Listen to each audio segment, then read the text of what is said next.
Artinya musik itu tidak selamanya bernilai positif, negatif ya bang? Ya, karena ada juga orang menilai negatif. Ya. Orang yang negatif mungkin tidak tahu, mungkin. Kenapa? Ketika ini banyak orang bilang kan seperti ini, apa dengan musik? Musik itu melalaikan, ya kan? Musik itu ada yang lebih ekstrem lagi, haram. Yang menurut saya, para ulama mengatakan yang membuat musik itu haram bukan di alatnya. Apa kamu memang musik? Musik itu haram. Alat musik haram, bukan alat musik haram. Hukum tidak melekat pada benda, tapi hukum melekat pada amalan. Contoh, pisau, parang atau keris atau rencong. Jika kita itu kan alat.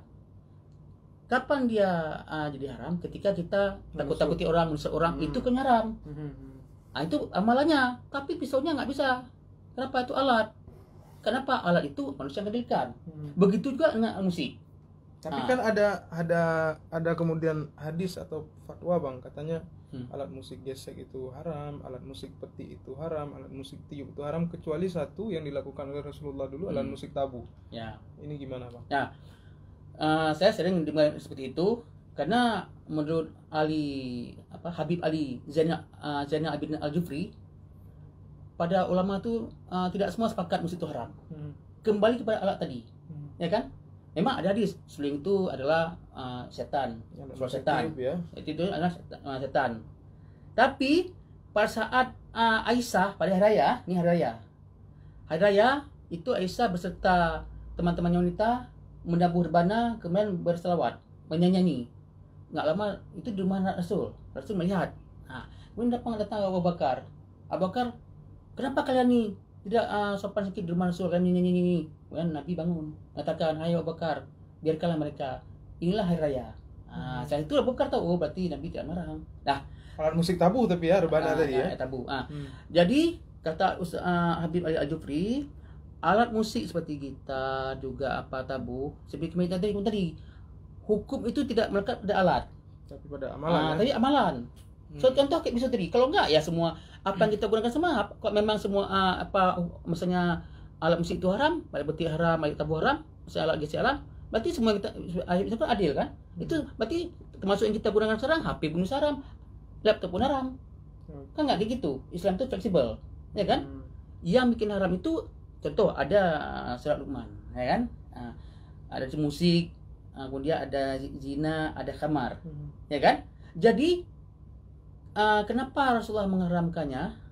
Karena situ musik diiringi dengan tarian wanita, apalagi perut joget perut, berkumpul laki-laki perempuan. Kemudian ada juga minum khamar, di situ larang. Tapi kalau ilatnya, sebabnya hilang, ya kan?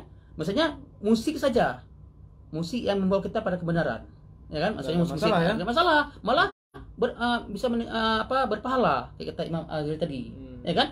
Tidak ada unsur musik, tidak ada unsur minuman keras, tidak ada unsur anak perempuan joget. Itu musik di situ boleh kita dengarkan. Contohnya lagi, yang lain lagi, Habib Umar bin Hafiz, dikenal kan? Habib Umar bin Hafiz, ayahnya dulu, ini cerita, Habib Umar bin Hafiz, ayahnya dulu dengan seorang sufi pergi ke suatu tempat.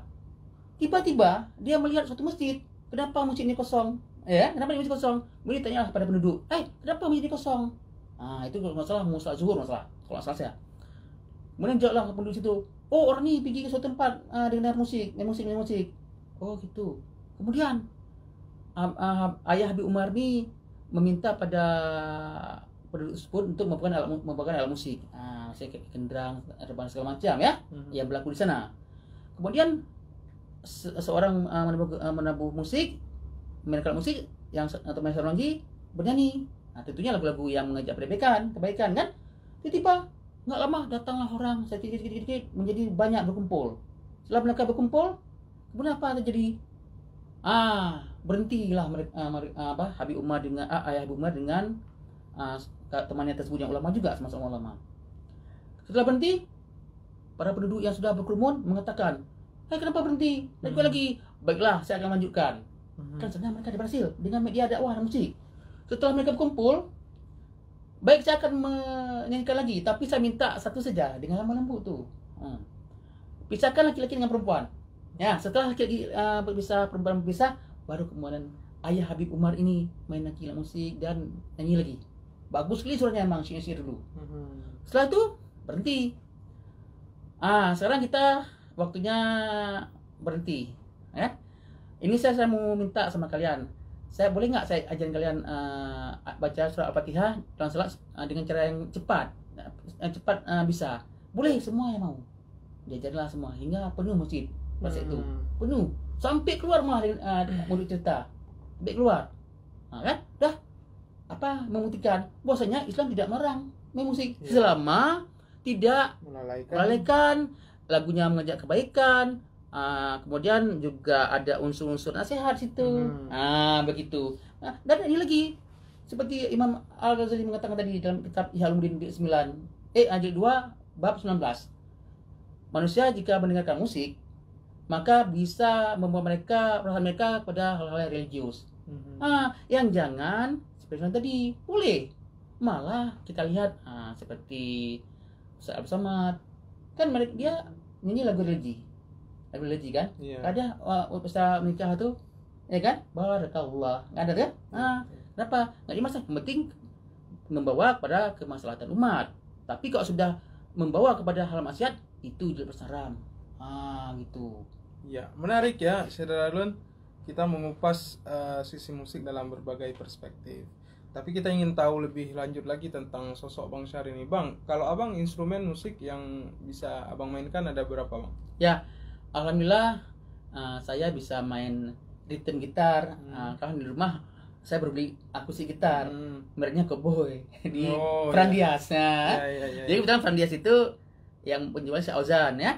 Jadi saya beli karena barangnya baru, karena dibilang nih kalau gitar akustik elektrik Cowboy harga terjangkau, kualitas hampir sebanding dengan Yamaha yang ori. Karena Yamaha ori ada yang 2.300.000, ada 2.900.000. Jadi saya berpikir kalau saya ada yang murah tapi kualitasnya hampir sama kayak Yamaha, kenapa saya ngambil Yamaha akustik elektrik Cowboy. Dan saya beli. Yang kedua untuk semen untuk rhythm di rumah ada. Kemudian alhamdulillah saya bisa juga main sedikit lead gitar. Kalau lead gitar saya main dengan pakai elektrik yang mereknya X-Core. Gitu. Yang ketiga alhamdulillah saya bisa juga bermain kajon gitu kan. Kajon. Karena kajon itu kan bukan drum gitu kan. Cara buka jimbe bisa? Atau enggak? Enggak. Kemudian saya suka juga main drum. Keyboard enggak suka. Karena di rumah alhamdulillah ada 2 keyboard. Merek Yamaha. Yamaha 2. Kenapa saya beli 2? Karena sebenarnya 1 bisa juga. Tapi kenapa saya beli 2? Karena gini, saya terpengaruh dengan orang. Kenapa orang keyboard 2, 3? Tujuannya bukan untuk menampakkan pada orang lain bahwa kita banyak alat. Ternyata keyboard 2 itu ada manfaatnya. Masa gini, di bawah main kunci, rhythm, di atas main lead, atau gantian, atau saya main drum saja. Cuman kenapa saya nggak beli drum? Karena gini, drum bisa kita beli, cuman kenapa saya nggak beli drum? Karena kalau kita beli drum, ketika kita pukul di tempat ruangan terbuka, suaranya nyempreng. Tapi drum di keyboard kan ada nih buat namanya drum kit. Ada drum MIDI ya. Drum MIDI, drum elektrik. Ketika kita main suaranya pecis asli kayak macam di rekaman, makanya saya nggak beli drum. Gitu. Jadi alhamdulillah semua alat musik ada di rumah. Cuman saya gini, khusus alat musik tiup saya nggak suka. Kenapa nggak suka saya alat musik tiup? Gini ceritanya. Waktu SD kan ada pelajaran kesenian, lagu daerah Aceh, tolong sayang kan. Jadi waktu saya tiup, saya pinjam punya teman. Rupanya dia kan alat tiup, seharusnya kan dia harus kasih bersih dulu gini. Cuma enggak. Dia kasih mas saya ketika saya tiup, Oma ini maaf ya, air udahnya masuk lampu saya. Disitulah saya nak mau main alat tiup. Walaupun beli itu dan sejenisnya. Padahal saya suka alat tiup, mas saya nggak mau karena itu trauma saya. Itu kelas 6 SD gitu. Baik. Nah bang, ini sekarang masih terus berlanjut. Abang misalnya kayak kegiatan lukisan, apa memang melukis hanya untuk kebutuhan mengajar? Kalau musik, apakah hanya juga kebutuhan mengajar juga, atau ada melakukan aktivitas perform lain atau rutin tiap minggu atau seperti apa, Bang? Ya. Jadi setelah saya lulus sertifikasi tahun 2017 lulus sertifikasi. Jadi guru tuh ya harus mengajar pada bidangnya sendiri. Kayak saya bahasa Inggris kan. Jadi terakhir saya ngajar kesenian, seni budaya itu dari 2003 sampai 2016 itu saya ngajar seni budaya. Sehingga selama ini kegiatan untuk melukis mungkin agak kurang. Tapi saya kayaknya lebih condong ke musik. Kenapa? Karena kalau misalnya melukis itu dia biasanya kalau saya lukis sesuatu itu saya di sekolah sambil menunggu jam-jam belajar, karena kita kan nggak mungkin bawa alat musik ke sekolah. Jadi yang paling bisa kita lakukan adalah melukis, karena melukis itu kan tidak menggunakan suara. Melukis misalnya dengan contoh-contoh kenapa saya suka melukis gitu, 2 dimensi, kok 3 dimensi lebih berat dia bisa tengok di berapa sudut pandang. Tapi selama saya ngajar lagi seni budaya bagi bahasa Inggris musik, lebih condong ke seni musik dan seni suara gitu. Begitu saya biasanya main rumah. Kadang-kadang ada tetangga berapa orang, saya tengok ada bakat main musik. Tetangga kebetulan 2 orang yatim, 1 lagi itu 3, yang 1 main bass, alhamdulillah sudah bisa sedikit, 1 lagi main rhythm, 1 lagi dia penyanyi. Jadi ketiga ini bisa menyanyi, bisa main musik, bisa menyanyi. Cuman khusus main bass ini dia maksudnya bakatnya ini agak kurang, sehingga saya cuma main bassnya saja. Sedangkan yang 1 lagi ini namanya Fahmi ya, dia kuliah di UIN juga, kan? Yang 1 di UIN ekonomi. Dia menyanyi dan main rhythm. Sedangkan 1 lagi main rhythm juga menyanyi. Tapi kedua-dua ini lead nggak bisa. Memang kok lead itu agak sulit. Agak sulit. Rhythm saja. Kalau saya rhythm ya dia sedikit. Itulah masalahnya. Jadi kalau kegiatan rumah saya main musik itu tiap hari, hampir tiap hari itu. Karena dengan main musik terbukti, seperti kata ahli tadi, bisa menurunkan stres, bisa memunculkan hormon dopamin. Hormon dopamin itu kan hormon untuk kebahagiaan, bisa munculkan. Jadi bagaimana cara melepaskan hormon dopamin tersebut? Dengan cara salah satunya dengan cara main musik. Jadi kita main musik, kita kan santai, sehingga hormon dopamin kita yang berada di zat kimia yang berada di otak itu dilepaskan ke tubuh, sehingga muncullah rasa gembira, senang, semangat, percaya diri dan segala macam. Dan kalau hormon dopamin itu tidak ada, bahaya juga. Kita bisa cemas, nggak pede, takut, kurang semangat. Itu menurut para dokter, kan? Kelebihan hormon dopamin pun itu nggak bagus juga. Terlampau senang. Yang kedua, kalau misalnya kita terlampau tidak ada hormon dopamin, bahaya juga. Selain kita terlampau senang, kelebihan ya. Kelebihan hormon dopamin kita membuat terlampau bahagia. Mungkin kita berhalusinasi. Berhalusinasi maksudnya ini mendengar sesuatu itu yang tidak ada. Itu delusi, meyakini sesuatu itu nyata kalau nggak ada.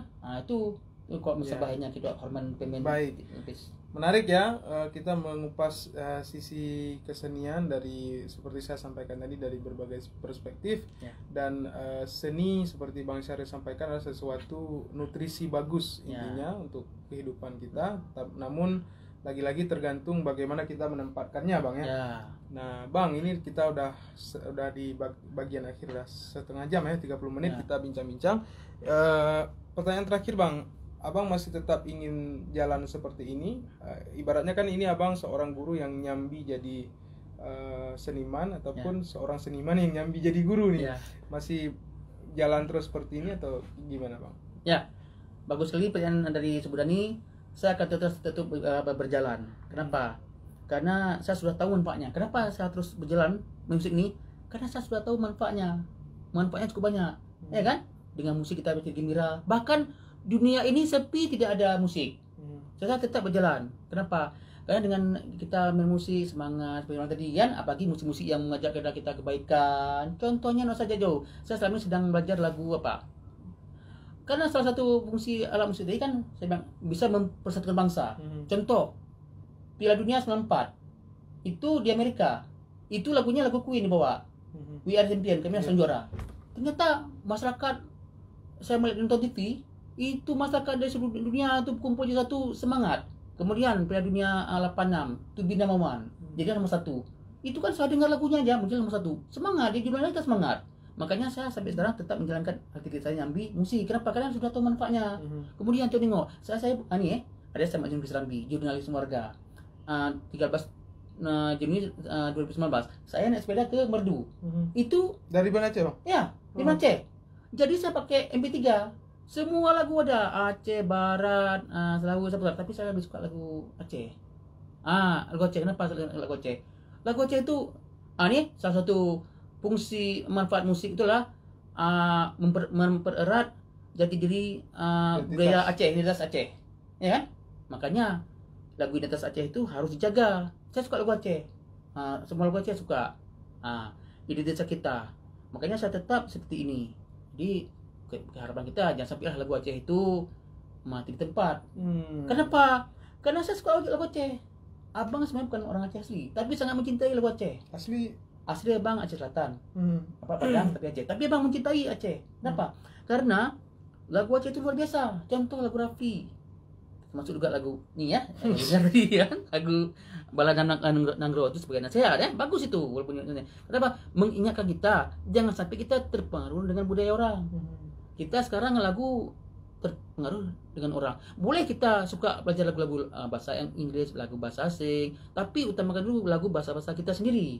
Karena bahasa dalam lagu itu kan ada bahasa menunjukkan identitas kita. Itu makanya abang selama ini sering belajar lagu Aceh. Tapi abang nengok, lagu Aceh ini bagus, semangat, itu abang pelajari. Itulah kita sekarang sadari seperti yang bilang apa. Oke. Baik, Syahriralun, nggak terasa kita sudah 29 menit, 30 menit kita sudah mengobrol dengan sosok Bang Syahril ya, yang punya gelar sarjana pendidikan dan magister agama, namun juga berkecimpung di dalam dunia kesenian. Ini tentu sangat unik ya, jadi sosok inspirasi bagi kita, dan tentunya kita berharap Bang Syahril terus sukses dalam karirnya sebagai seorang guru ya. Dan juga sukses dalam karirnya bermusik. Tentunya Serambi juga mengajak terus Syahriralun Madum untuk terus menanti podcast Serambi pada edisi-edisi berikutnya dengan sosok ataupun figur yang berbeda setiap kali temanya. Terima kasih Bang Syahril atas pertemuan hari ini. Mungkin yang belum mendengar secara langsung podcast ini nanti bisa dinonton kembali karena akan segera kita bagikan.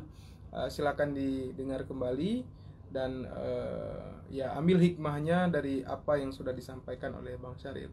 Saya Subur Dhani, jurnalis harian Serambi Indonesia, dan Bang Syahril SPD MAG undur diri dari siaran podcast live ini. Assalamualaikum warahmatullahi wabarakatuh. Waalaikumsalam warahmatullahi wabarakatuh.